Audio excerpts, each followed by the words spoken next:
All right, so you're planning a move to the Atlanta, Georgia area in 2024.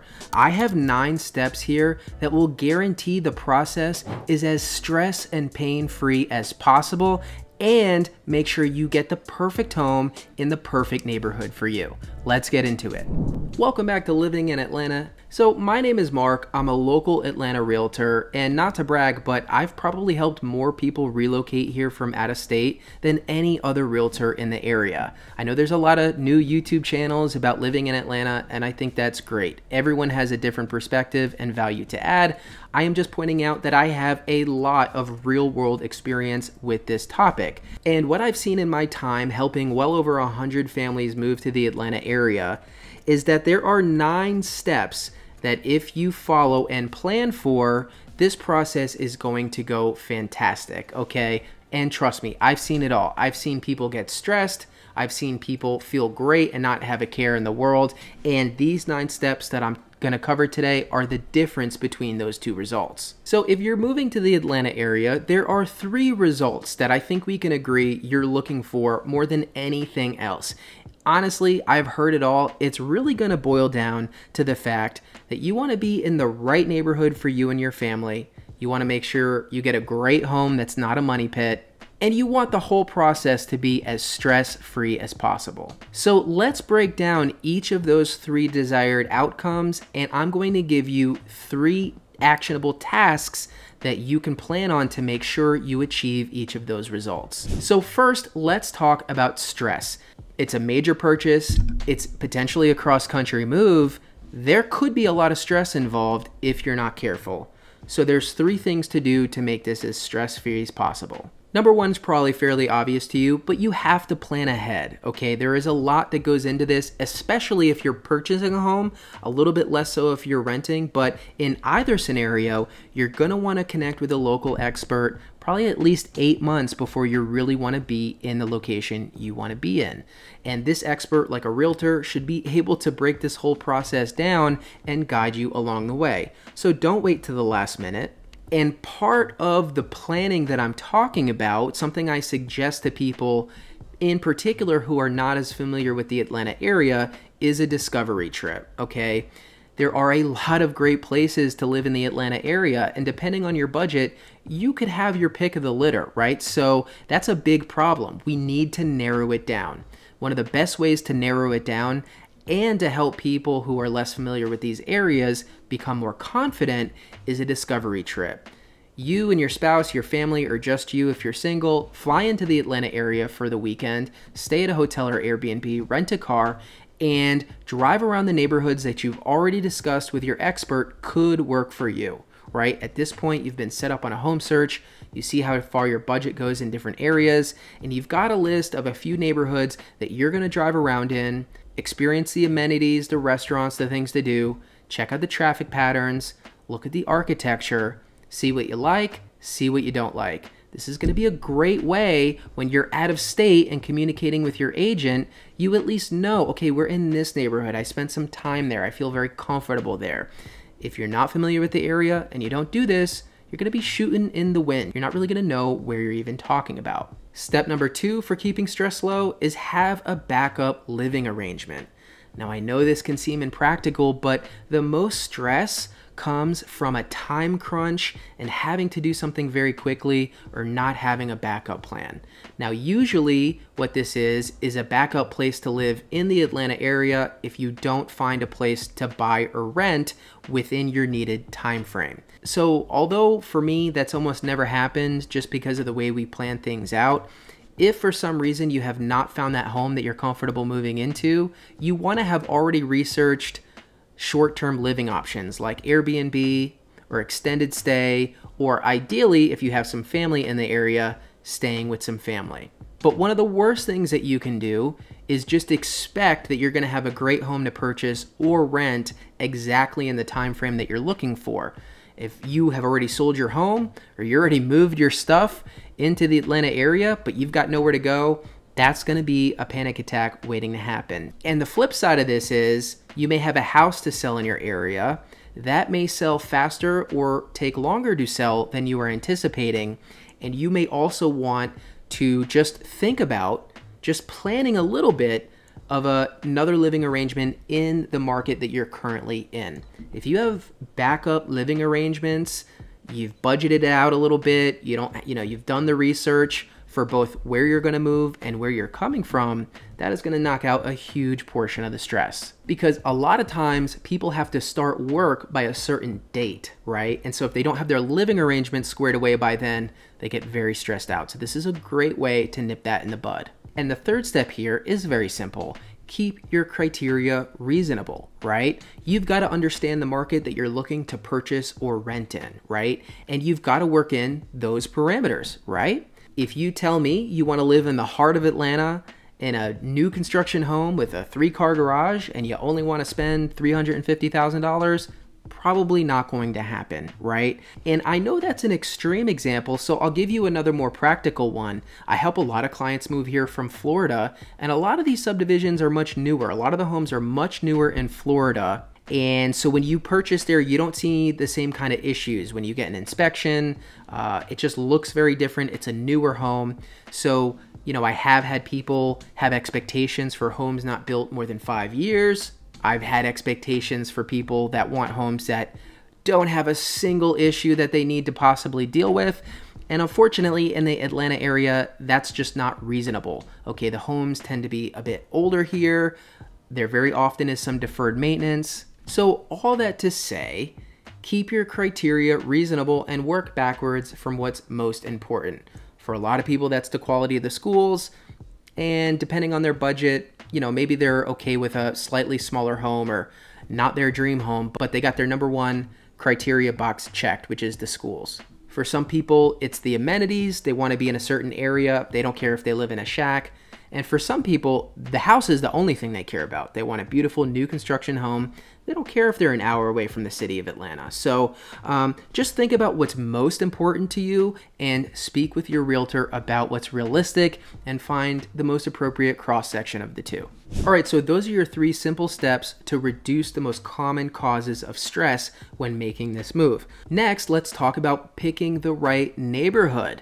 And I already touched on some of this stuff. The conversation will be fluid, but again, there are a lot of great neighborhoods in the Atlanta area that probably would work with your needs and your budget. So we have to narrow it down. And a lot of people are very nervous. It's a big commitment, especially if you're purchasing a home. They're very concerned about being in a neighborhood they hate. Now, of course, your expert, your local expert, probably a realtor like me, is going to play a huge role in this. They are going to have conversations with you based on what you've told them and recommend certain neighborhoods and give you honest feedback about neighborhoods that they don't think would work for you. And then those neighborhoods are going to be the ones that you spend some time in when you do your discovery trip. So this is how we really identify some neighborhoods that could work for you and your family, and then narrow it down to the ones that you want to focus on your purchase or rental in. But anyway, that was a little bit of a tangent. Here are the 3 steps to make sure you purchase in the right neighborhood. Number 1, work, right? You've heard how bad the traffic in Atlanta is. We've got to start with your commute. Now, some people have no commute. That's fantastic. They work remotely, whatever the situation is. That will just open up more options for you. For most people, they have a work obligation, or they have an amenity that they absolutely have to be close to, or they have a family member that they have to be close to. That is our starting point for where we base our radius in our home search. Traffic is really bad here. You don't want to end up purchasing a home that is 50 miles away from where you have to commute to 4, 5, 6 days a week, okay? So work/commute is the first thing you've got to figure out. Number 2 is we've all got a certain budget and we've all got a certain size house that we need, okay? So you've got to eliminate certain areas that are just going to be too expensive or not meeting your needs in terms of what kind of house you're looking for, right? So you've got a budget, you've got to find a house that you can afford within that budget, and it's got to be within a reasonable commute to wherever you'll be commuting to. So number 1, work/commute. Number 2, budget/what are your needs? What size house and how much budget do you have available? And number 3, I would say vibe, amenities, schools. And this is going to be different levels of importance for different people. When I work with families, usually the number 1 thing is quality of the public schools. Well, that eliminates a lot of areas, okay? And then if you add in the budget that you have and the size of the home that you need, now we're really honing in on just a few neighborhoods that will probably work for those purposes.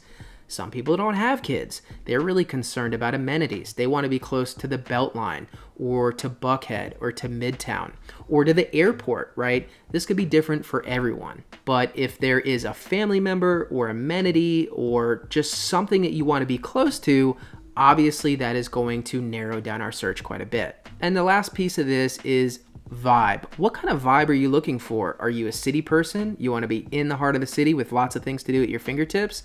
Or are you looking for typical suburban living to raise your family in? Or are you looking for a rural area where you can buy a large parcel of land and never see another human being again, right? Everyone is different. That is going to obviously impact where we focus on. So 3 steps to make sure you never purchase in the wrong neighborhood. Base it around your commute if you have one. Be reasonable and work within your budget and size needs. And think about what's most important to you in terms of schools, vibe, and amenities. Out of that combination, we're gonna cross out some areas and focus on the ones that'll be best for you and your family. All right, so we've taken steps to reduce stress. We've taken steps to find the perfect neighborhood. How do we find the perfect house, right? There's nothing worse than potentially purchasing a house out of state and getting there and you absolutely hate it. So the 3 steps for making sure you love the house that you purchase. Number 1 is kind of generic, but honestly, you have to have an expert advisor. You've got to have a realtor who's got some experience because they know what to look out for, right? New realtors are fine. They can do a good job, but honestly, what's most important in this industry is reps. You know, I know what to do in most situations because I've seen most situations before, right? It's just simple experience. And so when I go tour a home for a client or with a client, I know to look out for things like scary limbs overhanging a house because arborist work is extremely expensive and there's a lot of crazy trees in Atlanta. I know to look out for the flow of water around the house because flooding is a big issue here, right? Things like termites and whatnot. And also just what is the quality of the house? Is it really well maintained? Is it a cheap flip? Is it a high-end renovation? You really do need boots on the ground, eyes on the product, so to speak, and an expert giving you an opinion on the quality of the house you're about to purchase. Of course, you're going to get a full inspection to make sure you know exactly what you're getting into, but you've got to be able to trust your advisors on the ground looking at the house before you get to that point to point out a whole myriad of different stuff that could come up for you in the future. We could be talking about traffic noise near the house. We could be talking about the amenities in an HOA. We could talk about, oh, did you know it's in a flood zone? Did you know there's a whole power grid in your backyard, right? This could manifest in a lot of different ways. That's why you need someone with some experience advising you. Number 2 is probably my favorite tip that I give to all home buyers, okay? There is no dream home. So I want you to eliminate that from your mind. In fact, I'll take it one step further. Every home you purchase is an investment property. And I think if you have that paradigm when going through this process, you're going to make great decisions. Now, I know it feels like once you purchase a home, you're never going to want to do this again, but statistically, you're going to do it again in the next 5 to 7 years, right? So that means a couple things. Number 1, if we don't get the house that you fell in love with under contract, you don't need to be heartbroken. Okay, I guarantee you will find another house that not only checks all your boxes, but you probably end up liking it better than the first one. And that's really important because when you become emotionally attached to houses, you really get crushed if it doesn't go through, and deals do fall through even if you get them under contract. And also, if you're in love with the house, you give up leverage, and leverage is your most important tool when purchasing a home. If you're negotiating with a seller and they tell you, we're not fixing the foundation of this home, and you're like, well, I have to have this home, so I guess I'll fix the foundation. This is when terrible decisions start to get made.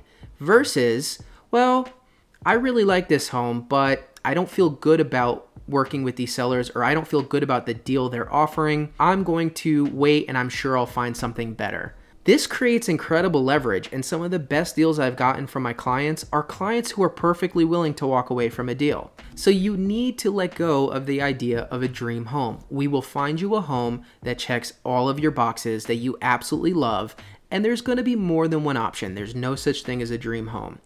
And when you look at this home as an investment purchase, you start to be more concerned with things like how good is the neighborhood? How solid is the foundation of this home? Was it maintained well? And what is the future demand of a product like this, right?